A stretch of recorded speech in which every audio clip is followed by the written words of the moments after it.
তোমরা কারা আমার মতন বাটা দিয়ে ভাত খেতে ভালোবাসো সেটা কিন্তু অবশ্যই জানিও।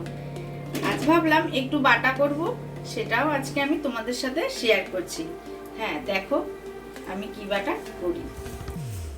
এখানে তেলটা গরম হয়ে গেছে, আমি প্রথমেই দিয়ে দিলাম একটু কালো জিরে তেলে। এবার দেখো আমি কাঁচকলাগুলো ঠিক এইভাবে আমি কেটে রেখেছিলাম। এবার এটা আমি তেলে দিয়ে একটু নাড়িয়ে নেব।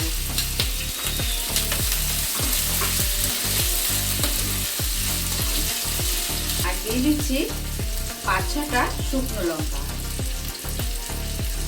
আর দিচ্ছি হাফটা মতন পেঁয়াজ কুচি আর 7-8টা রসুন কোয়া।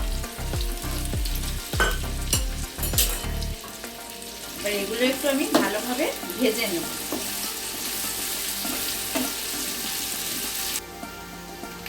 এবার দিয়ে দিচ্ছি আমি একটু হলুদ গুঁড়ো,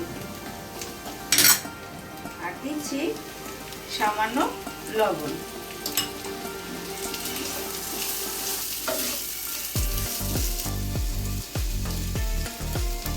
এবার দিচ্ছি আমি অল্প পরিমাণ চিংড়ি মাছ।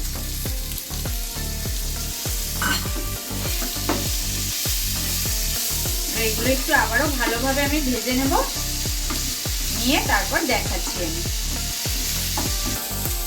এগুলো ভাজা হয়ে গেছে। এবার আমি এই বাড়িতে একটু এগুলো তুলে নেব, নিয়ে মিক্সিতে আমি এবার বেটে নেব।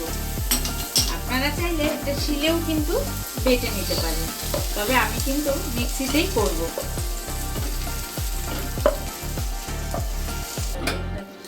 আবারও আমি একটু সরষের তেল দিয়ে দিলাম সামান্য। এবার দিয়ে এই বাটাটা একটু দিয়ে এবার একটু আমি নাড়াচাড়া করে নেব। এইভাবে বাটা করে গরম ভাত দিয়ে খেয়ে দেখবেন, আশা করি ভালোই লাগবে।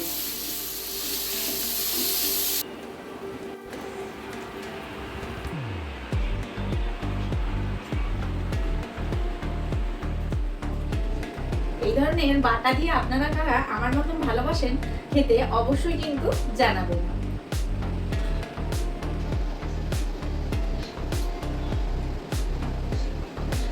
আমি পিয়ালি, ভালো থাকবেন, সুস্থ থাকবেন। আবারও দেখা হবে নতুন কোনো রেসিপি।